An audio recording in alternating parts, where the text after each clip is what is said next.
le monde tourne. Direction la Birmanie, refusant de tirer sur leurs concitoyens. Les informations pullulent. Tout de suite, voici les informations. C'est le moment d'ouvrir la page internationale avec Erlichi Dorelas depuis Boston, Massachusetts.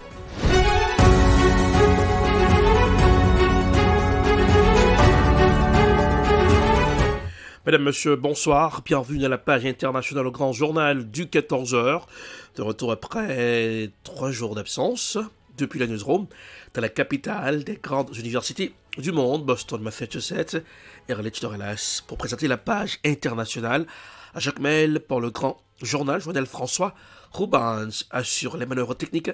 Bonsoir aux auditeurs de la radio évangélique Hosanna 102.3 FM à Jacmel. Au Royaume-Uni, jusqu'à 100 000 infirmières participent à cette grève, la première dans les 106 ans d'histoire de leur syndicat, le Royal College of Nursing, RCN en français. Voici un reportage à signer Euronews. Au Royaume-Uni, c'est un mouvement inédit qui traduit l'ampleur du mécontentement. Ce jeudi, pour la première fois, les infirmières britanniques se sont mises en grève. Les 100 000 grévistes réclament une augmentation de salaire de plus de 19% pour rattraper des années de disette. Elles auraient perdu 20% de leur pouvoir d'achat depuis 2010. Mercredi, l'opposition travailliste a demandé au gouvernement d'écouter les revendications des infirmières. Dans 12 heures, il y aura une grève des infirmières. Tout ce que le Premier ministre a à faire, c'est de rencontrer ces personnes. Comme toujours avec lui, c'est la politique des touristes d'abord, les patients ensuite. Monsieur le Président, la grève des infirmières est un insigne de honte pour ce gouvernement. Au lieu de faire preuve de leadership, il joue avec la santé des citoyens.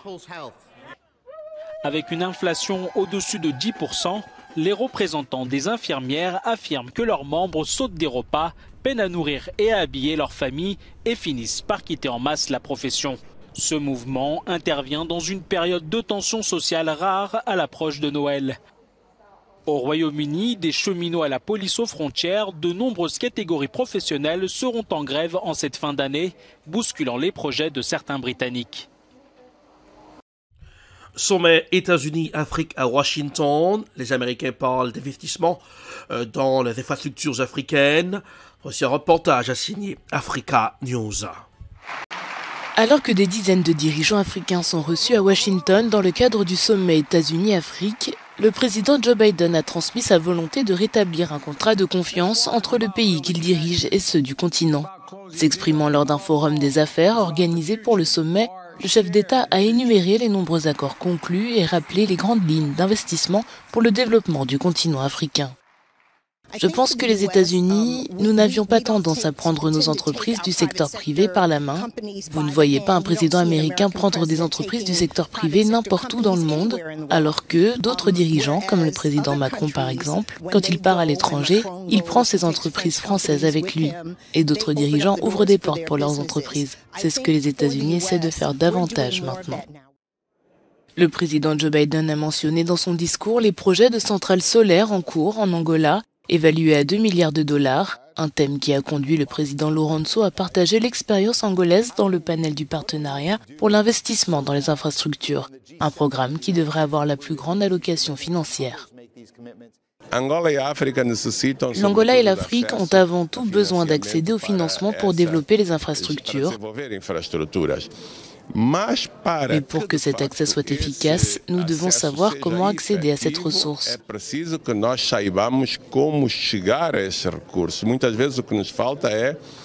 Souvent, ce qui nous manque, c'est de connaître ou de maîtriser les mécanismes et surtout les processus qui nous permettent d'obtenir le feu vert pour utiliser ces ressources. L'administration Biden va accompagner les investisseurs américains et africains et travaille déjà dans ce sens. Notre objectif, alors que nous nous dirigeons vers la fin du sommet, va être d'identifier les domaines clés de suivi de collaboration afin que ces différents investissements se concrétisent.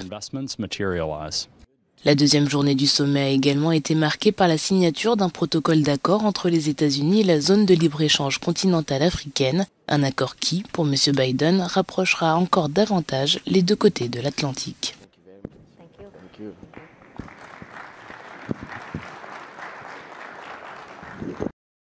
Selon plusieurs médias américains, Washington serait sur le point de livrer des missiles patriotes à Kiev afin de renforcer la défense antiaérienne de l'Ukraine. La Russie estime que cette décision rapprocherait Washington de la co-belligérance. Écoutons les précisions de l'envoyé spécial de la RT. Le Kremlin a déjà répondu hier, mais les autorités russes continuent de réagir face à l'éventualité de voir atterrir entre les mains des forces armées ukrainiennes des systèmes américains patriotes. Il s'agit là de missiles solaires à moyenne portée destinés à renforcer la défense antiaérienne ukrainienne.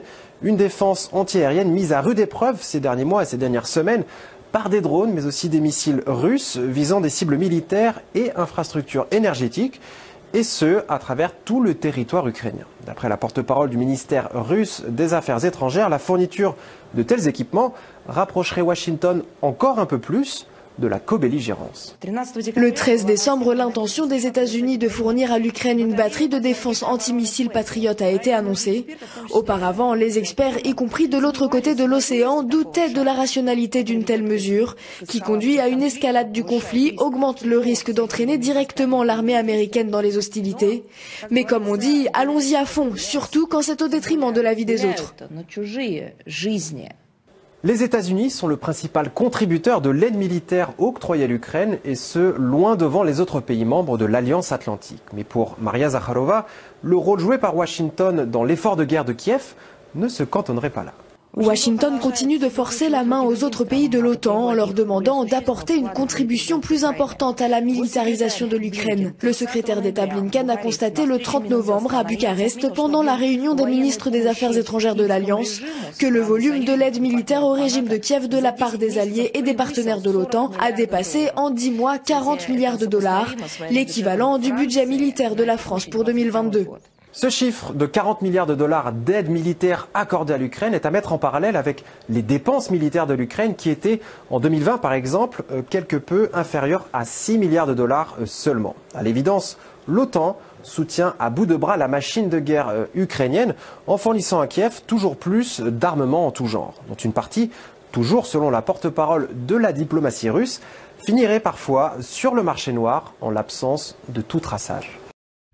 L'Iran a fustigé jeudi les États-Unis après son expulsion d'une commission de l'ONU sur les droits des femmes dans sa gestion des manifestations déclenchées par la mort en septembre de Mahsa Amini. Le Conseil économique et social des Nations Unies et COSOC a voté mercredi sous l'impulsion des États-Unis l'expulsion immédiate de l'Iran de la Commission de la condition de la femme, CSW, pour le reste de son mandat 2022-2026. Voici un reportage signé I24 News. L'Iran exclu de l'organisme de défense des droits des femmes. Une décision poussée par les États-Unis. Objectif, condamner la répression violente des manifestations. La Commission de la condition de la femme est le principal groupe de défense des droits des femmes de l'ONU.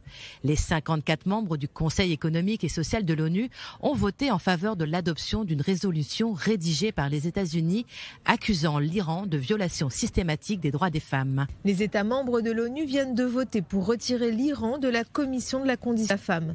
Les femmes et les activistes iraniennes nous ont appelés à le faire et aujourd'hui, nous l'avons fait. Linda Thomas-Greenfield avait avant cela qualifié la présence de l'Iran de vilaine tache sur la crédibilité de la Commission.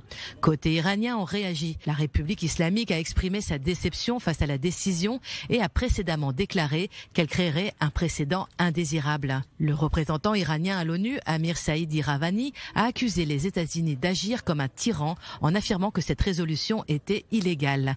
La Russie, opposée à cette expulsion, a également mis en doute la légalité de cette décision.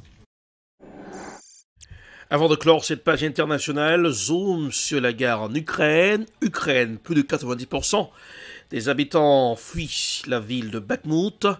Écoutons un décryptage avec le reporter de France 24 sur le terrain. Alors effectivement, pour les habitants qui sont sur place, la situation est effectivement extrêmement dur, on l'a dit, pas d'eau, pas d'électricité. On voit les gens finalement comme des ombres qui sont à l'intérieur de cette ville qui est constamment sous le feu de l'artillerie. C'est un bruit roulant permanent et ce qui est absolument surprenant, c'est de voir ces personnes ces habitants de la ville circuler sans même réagir. Vous avez d'énormes explosions et les gens ne réagissent absolument plus. Il y a un militaire qui nous disait, c'est étonnant à voir, il venait d'arriver lui à Bakhmout, on l'a rencontré ce matin, il nous disait j'ai rarement vu ça ailleurs, ça fait des mois qu'ils sont sous le feu et ils ne réagissent même plus. Alors on a parlé à une dame, les raisons pour lesquelles ces gens-là restent sont multiples. Elle nous disait, elle, qu'elle n'avait pas confiance, qu'elle avait nulle part où aller et qu'elle ne faisait pas confiance à la qualité des endroits où elle pourrait être hébergée à Dnipro si elle faisait le choix de faire une évacuation du même type que celle que vous avez vue dans le reportage. D'autres, tout simplement, sont trop vieux ou trop malades pour bouger. Des personnes qui sont octogénaires, qui vous disent bah, « écoutez, j'ai bâti toute ma ville ici, je ne vais pas recommencer maintenant, je reste, on verra bien ». Et puis, dans une ville comme Bakhmout, il faut bien le dire, il y a aussi les pro-russes, comme le père de cette jeune fille, Angelina, des gens qui sont, on va dire, sur le fil, qui se disent bah, « écoutez, pourquoi pas, si jamais les Russes prennent la ville, eh bien, moi, je fais le choix de rester ». Il y en a beaucoup et c'est vrai que c'est une ville qui est dans l'est du pays, près du Donbass, une ville qui, avant 2014, était massivement pro-russe. Les gens ont beaucoup changé d'avis, à l'image d'Angelina après l'invasion russe des territoires de Luhansk et de Donetsk. Mais il y a aussi cette composante pro-russe. Maintenant, il faut bien réaliser que sur les 70 000 habitants que comptait la ville, il n'en reste plus que 2 à 5 000. James, vous me disiez que vous êtes retourné à Bakhmout ce matin. Est-ce que vous pouvez nous décrire la situation en ville ce jeudi ? Bien écoutez, ce jeudi, ce qui est étonnant, parce qu'on était là, effectivement, on l'a vraiment entendu, hein, on était juste à la limite de l'ouest et de l'est de la ville, le long de la rivière, et on entendait très clairement des combats à l'arme légère, 2 rues qui prenaient place dans la partie est de Bakhmout. C'est beaucoup trop dangereux pour s'y rendre, hein, pour faire du reportage. D'ailleurs, c'est interdit, on ne peut y aller qu'escorté par les militaires, ils sont très occupés en ce moment, et il y a toujours ce duel d'artillerie qui se prend place. Alors en revanche, on a pu parler à un militaire qui nous a expliqué qu'effectivement, la situation était d'ailleurs toujours très tendue, mais avait été très tendue ces quelques derniers jours en raison d'une percée des Russes qui ont réussi à rentrer dans l'est de la ville. Alors plus les faubourgs, mais bien la ville elle-même, qu'il y avait une contre-offensive ukrainienne en cours et que grâce à cette contre-offensive, au moment où on se trouvait là, c'est-à-dire il y a à peine 2 heures, eh bien les Ukrainiens avaient réussi à repousser les Russes qui, selon cette source militaire, nous disaient qu'ils ne contrôlaient plus qu'environ 500 mètres, une bande de 500 mètres à l'est de cette ville de Bakhmout. Mais ce qu'on a vu également, c'est que les forces ukrainiennes sont en train de se barricader, de s'enterrer dans la ville. Ils sont en train de creuser des tranchées avec un objectif très clair, tenir Bakhmout coûte que coûte. Et voilà, c'est ainsi que se referme la page internationale pour ce aujourd'hui. Merci d'avoir suivi. La production est signée de Prod, réalisation Télébeltop pour le camp de la radio évangélique Rosanna 102.3 FM à Jacmel. Eh oui, la production, c'est bien Ed Prod. Pour présenter la page, c'est Erlich Lorelas depuis Boston, la capitale des grandes universités du monde, Boston, Massachusetts. Couleur du temps pour ce aujourd'hui, en ciel sans soleil à Boston, température 42 degrés Fahrenheit, 6 degrés Celsius, Jacmel 85 degrés Fahrenheit, 29 degrés Celsius. Bonsoir Janelle, bonsoir aux Barnes, bonsoir aux auditeurs de la radio évangélique Hosanna 102.3 FM à Jacmel. Passez un excellent jeudi. Bonsoir, à demain. C'était la page internationale avec Erlich Dorelas.